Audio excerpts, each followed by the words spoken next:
How should Bronco fans feel about this win? Embarrassed. Wow. Denver ain't got it. I've been Interesting take. I've been Not mad. dancing around this all year. And maybe I obviously did not believe the Broncos could be nearly as good as they are going into the year. I've been proven dead wrong on that, and I am now giving myself a chance to be dead wrong about the same team with basically the same take twice in 1 year. Rarely done feat. But I owe the audience honesty. And it's one thing to play a bunch of close games. It's another thing to play a bunch of close games where you're trailing late or tied late to the worst teams in the league. That's what I've been saying. So again, KW, every discussion is not a reverse discussion. I wasn't even talking about the Patriots. You do make a good point. And so, look at these time scores and who they're playing in these games that they found themselves in. These are teams that would have the first, second, fourth, and seventh picks of this year's draft, and whatever you'd consider the Chiefs, with Chris Aludukin playing quarterback. But the Chiefs, just as is, have the 10th pick, and that's with Mahomes playing a bunch of the games. They're down to the Jets with 5 minutes left. They're down 3 scores to the Giants with 10 minutes left. They're tied with the Raiders in the final moments of the third quarter. They go to overtime with Washington, and they're tied with what's left of the Chiefs with 1:50 left. That Brew is not a team that is about to play back to back to back, and if they don't get the bye, to back excellent games to win a championship or get to a championship. I don't think they have that level of consistency, and I'll add one other thing, Brew. I don't think the defense has been quite as scary the last few weeks. That's true. Certainly not last week. Right. Last week they allowed 34, and this week the Chiefs with 5th and 6th string offensive linemen, the problem wasn't the Denver pass rush. I'm not going to act like the Chiefs offense hummed or whatever, but it wasn't that Denver pass rush that was leading the league in sacks early on. And so I don't think they should feel good about it, Brew. Yeah. Let's go back in time, shall we? What did Nick have to say after the Kansas City Chiefs lost to Aiden O'Connell and the Las Vegas Raiders, where Aiden threw for, I think, 60 yards? What did he say? But I'm not panicking. What a day. Yeah, the Raiders scored 60 points last week. They scored 6 on offense. I mean, what a defense. What a defense. The Smash Mouth Chiefs, what a defense. It's like the 70 Steelers with a Hall of Fame quarterback, Jerry Brad. What? Hold on. Oh, Wild taught me this. Defense wins championships. So, let's see what the Chiefs' defense looked like. Kevin Wildes, I know you did. I stole the grade from him and the line from you. Can we show the Chiefs' defensive ranks? Because, oh my goodness, that might be a championship caliber defense. And despite everything that we saw yesterday, Brew. And you want to know what's funny about this? Because this is what Nick was celebrating after this loss. The Chiefs have a 9-6 record. Broncos competing for the 1 seed in the NFL. Broncos total defense from yards per game ranked 3rd. Only gave up 282.1 yards per game, where Kansas City Chiefs 287. He doesn't have the run defense, but we'll add in the rushing defense. The Broncos 89.7 rushing yards, 2nd in the NFL. The scoring defense, Denver Broncos are 3rd in the NFL. The red zone defense, the Denver Broncos are 2nd in the NFL. We can kind of keep doing this. The Denver Broncos defensive 3rd down rate is tied for 1st in the NFL, 33.3, 33.6% conversion rate. So, yeah, interesting, right? And of course, leading the NFL in sacks and pressures with 64. What's higher? 64 or 48? Quick, do the math. Which is higher, 64 or 48? Tell me, I need to know. Which is also funny because the Denver Broncos also score more points per game than that Kansas City Chiefs team, and by like a full field goal, which is massive in the NFL, mind you. And Bon Nix has more total touchdowns. When you compare both quarterbacks at that time, Bon Nix has 30 total touchdowns. Patrick Mahomes only had 26. Patrick Mahomes had more interceptions. I think it's, what was the number? Yeah, Mahomes had 14 interceptions. Bo Nix only 11. Which is interesting. It's very, very, very, very interesting how that game is an embarrassment for the Denver Broncos. It's an embarrassment. It's an embarrassment. But losing to Aiden O'Connell, and I believe an interim head coach at that point, losing to a quarterback who went 9 for 21, 62 yards, 3 yards per attempt, 0 touchdowns, a QBR of 11.4, and a passer rating of 50.3. That's totally like everything's all good, no worries about it. And you could say, well, why should he worry? And it's like the Chiefs were 9-6. I know they ended up winning, obviously, but it's just you have to have. It's not an outcome thing. It's based on the consistency of logic. And so you need to explain why one gives you not a single doubt in the world, because it has to be built based on analysis, which he said, well, it's defense and this and that, and it's like, okay, but then the Broncos are actually playing better than what the Kansas City Chiefs are doing. And I'll argue Andy Reid and Kelsey and Worthy certainly have a better offense than Aiden Unell and Jacoby Myers, Austin Hooper, Zamir White, and a head coach who's probably never going to be a head coach in the NFL, at least not for another 5-10 years. I mean, like, who really knows when he gets another shot, if ever? Come on now. We can see the inconsistency. We can see that, right? And you can see also the other tactic that's being take place. And I've called this out. I have another video posting tomorrow that I recorded earlier today, but then I saw this and I'm like, I gotta post this.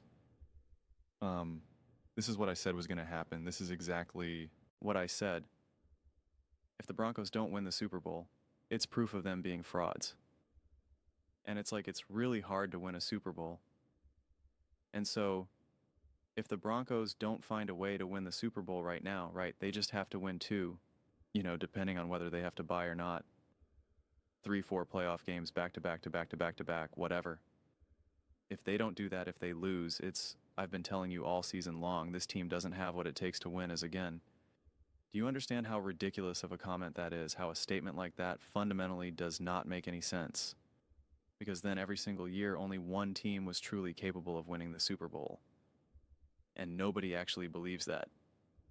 Nobody actually believes that. Nobody. Nick truly believes the Kansas City Chiefs could have won the Super Bowl last year, but they didn't. Were the Bills incapable of winning the Super Bowl? The Rams incapable? Like, what about the year before that? The 49ers incapable of winning a Super Bowl? The Bills, the Ravens? Like, do we understand that that doesn't quite make sense? Doesn't make sense at all. So just because you don't win doesn't mean that it's proof of that they couldn't. And really, one of the best examples of this, and I pointed this out when it happened, was Jaden Daniels and the Washington Commanders beating Baker Mayfield and the Bucks. Because I said going into that game, I'm taking the Commanders and Jay and Daniels. And of course, the Baker fans were having panic attacks and they were freaking out. Heavens to Betsy's. And that ended up being right. Yet Baker needed to fumble, and the field goal kicker for the Commanders almost missed the game-winning field goal. I mean, like, it was like it just got by, and it's like, if you don't have that fumble, if his kicker hits the upright and it goes wide or whatever, and now the Bucks end up winning that game. It's like, see, you were wrong, and it's like not really, like not necessarily like that could have taken a turn in a way that that outcome wouldn't have proven what I was saying. Didn't mean it was any less wrong though. So you can't. This is sports. You can't just use the outcome as evidence of what you were trying to argue before. It doesn't. That doesn't actually make sense. It's not how the logic is applied. That's like saying all last year I think the Kansas City Chiefs are fool's gold. I don't think they're good enough. I don't think they're good enough. And they kept winning and winning and winning and winning and winning. What were they, with moments 15-1 or whatever? And then they finally lose to the Eagles. And I told you they weren't good enough to win a Super Bowl. You guys would all say you're ridiculous. You've been doubting them all year long and they got to the Super Bowl. And you would be right to say that. You'd be right to say that. It's always a safe bet then to doubt a team's ability to win, because you are going to be right more often than you are wrong in terms of like winning playoff games and Super Bowls. You will all, if I go in every year and say, I don't think the Ravens have a chance, I don't think the Bills have a chance, I don't think the Eagles have a chance, I don't think the Rams have a chance. I'm going to be right way more than I am wrong in that regard because those teams are not winning 15 Super Bowls, are they? No. So it's kind of crazy. Doesn't make any sense. It's, you know, it's the shell game here. It's the shell game. That's what we're doing. Smoking mirror shell game. Pulling rabbits out of hats. This is what I always talk about, the consistency of logic. You have to explain why something is different this time around compared to last time around. And it's like, what would be the difference? And if you want to say no, well, it's because I trust Mahomes more. And it's like, okay, that's fair. But you said this was like embarrassing. Wouldn't then what happened with Mahomes and Nagin be embarrassing? No. You dropped banners and said, I feel great about it. I'm excited. No doubt. No doubt. And it's like, okay, but then like why you when you built a take based off of logic, it should be consistent no matter what. And again, if it's not, you have to explain why. Someone said to me, yeah, but you said that game wasn't a good game back then. Why are you saying this game is? And it's like, yes, it's great. Let's talk about it. Let's talk about why the logic now is being slightly adapted. One, that team was 9-6 and objectively playing terribly. It's number one. Number two, they were at home. Number three, I'm sorry, I do not respect Aiden O'Connell and the Las Vegas Raiders in the way that I trust Andy Reid and Spags. I don't care who the quarterback is. Also on the road, also the Denver Broncos are contending for the number 1 seed. Okay, see the differences? One team is winning 13, 14 games. The other one's 9. One went up against Aiden O'Connell and, whoever was with the Raiders, while the other one is going up against Andy Reid, Spags, etc. Wasn't Aden Unel a rookie? So, yeah, it's just funny. It really is. It's funny. KC fans, man, they got to open up a restaurant. They are the best at cooking the books. They are the best at just cooking things up. They're like, oh, Broncos are frauds now. Oh, you couldn't even beat our third stringer. You struggle to beat our third stringers. And it's just funny that they always want to have those types of conversations, but then they threw parties when they beat the Raiders or beat the Commanders.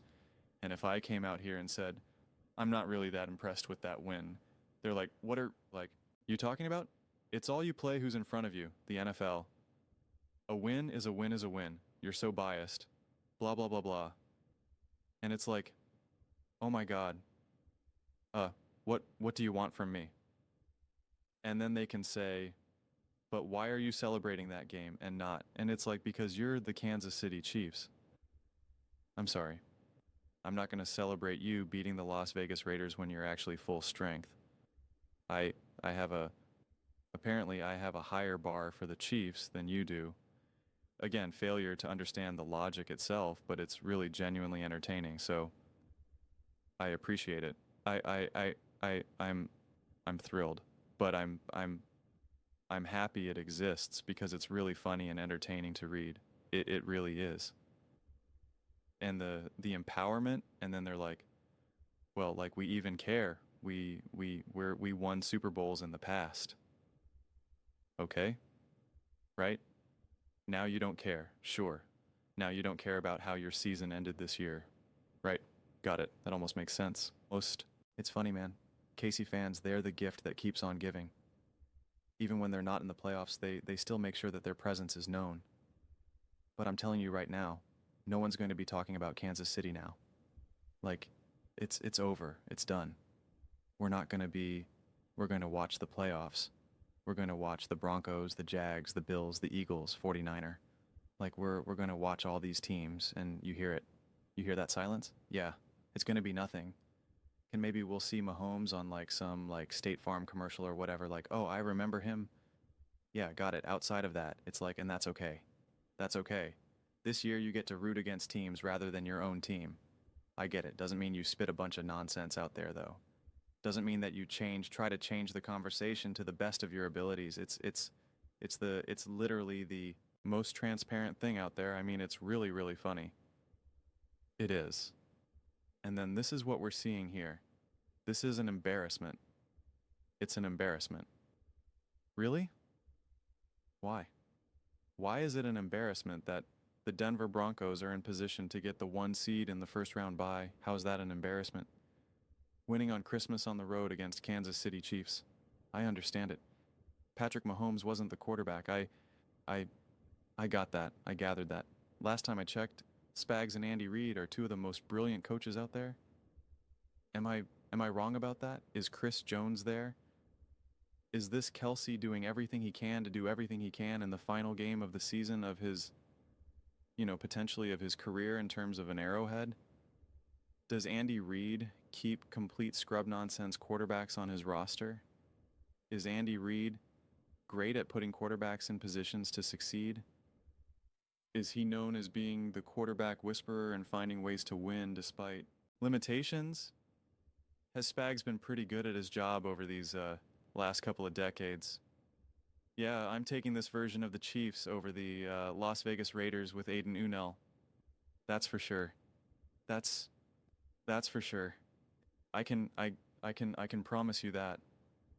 I can promise you that. But those are just my thoughts. I'd absolutely love to hear yours. What do you guys all think about Denver Broncos? Should they feel embarrassed? Let me know your thoughts in the comments below. I read every single comment, so you agree with me or disagree with me. Either way, let's get into some discussions, get some fights, but ultimately let's just have some fun. Please do consider subscribing. We are building an amazing community here and absolutely love to see you part of it. I want to build something that we all generally feel connected to, something that we're really excited to be a part of. I think we're well on our way to doing it. Please don't forget to give this video a thumbs up as it really does help visibility and the algorithm. Thank you so much. See you next time.